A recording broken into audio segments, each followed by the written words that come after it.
آپ دیکھ رہے ہیں روشن پاکستان نیوز۔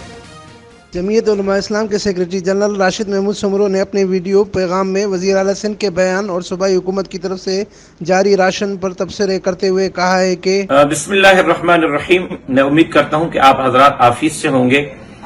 کرونا کی اس وبا سے اللہ تبارک و تعالی ہم سب کی حفاظت فرمائے، احتیاطی تدابیر کے ساتھ رہیں، گھروں میں رہیں اور اپنوں کا اپنے بچوں کا خیال رکھیں۔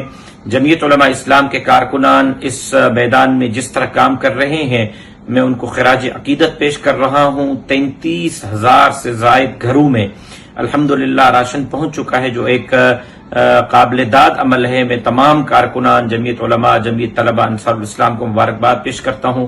جمعہ کے حوالے سے، جمعہ کے اجتماعات کے حوالے سے تفصیلی گفتگو میری مختلف میٹنگز میں ہوئی ہیں۔ ایک مزید اہم میٹنگ 1-2 دن میں ہونے جا رہی ہے اور انشاءاللہ منگل بدھ تک ایک تفصیلی اعلامیہ مشترکہ طور پر تمام مسالک، تمام مکاتب فکر کا سامنے آ جائے گا۔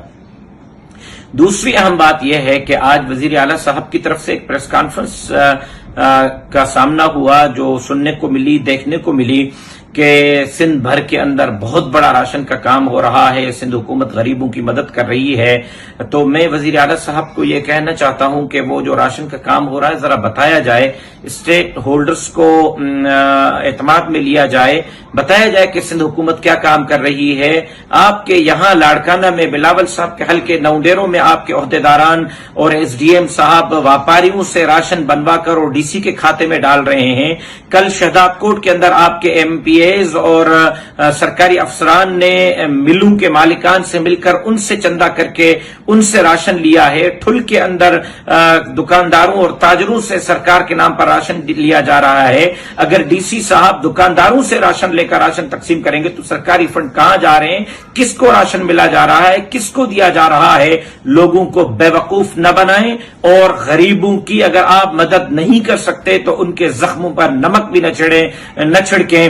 اور سندھ کا عوام اس وقت تمام صورتحال کا بغور جائزہ لے رہا ہے۔ وزیر اعلیٰ صاحب کو میں درخواست کروں گا کہ وہ عملی طور پر میدان میں آئیں، کام کریں۔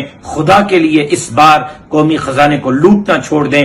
اس بار کرونا کے وبا سے لڑنے کے لیے جو آپ نے فنڈ رکھا ہے وہ غریبوں پر خرچ کریں، اللہ بھی راضی ہوگا اور غریبوں کے مسائل بھی حل ہوں گے۔ اللہ تبارک و تعالی ہمارا حامی و ناصر، وما علینا الا البلاغ۔ امین فاروقی، روشن پاکستان نیوز، سندھ۔